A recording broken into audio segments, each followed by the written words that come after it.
শহরে কলেজে পড়ুয়া একের পর এক মেয়ে আত্মহত্যা করছে। অনেক তল্লাশি করার পর দেখা যায় তারা সবাই দেহ ব্যবসার সাথে জড়িত।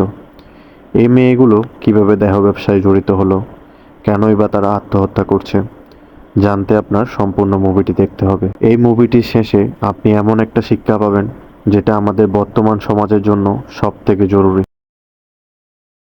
মুভির প্রথমেই আমরা প্রফেসর চক্রবর্তীকে দেখতে পাই জঙ্গলের মধ্য দিয়ে একটা মেয়েকে নিয়ে সুনসান একটা জায়গাতে একটা রুমের মধ্যে যায়। প্রফেসর এবং মেয়েটি রুমে ঢোকার পরেই আমরা দেখতে পাই একটা লোক তাদেরকে ফলো করে সেই রুমের দিকে যাচ্ছে। মেয়েটি অনেক নার্ভাস ছিল, কিন্তু প্রফেসর তাকে বলে, তুমি চিন্তা করো না, এই জায়গায় আমি অনেকবার এসেছি, এখানে ডিস্টার্ব করার জন্য কেউ নেই, তুমি কাপড় খুলো। তাই বাধ্য হয়েও মেয়েটি কাপড় খুলতে থাকে। কাপড় খুলতে খুলতেই সেখানে ওই লোকটি এসে দরজা ধাক্কায়।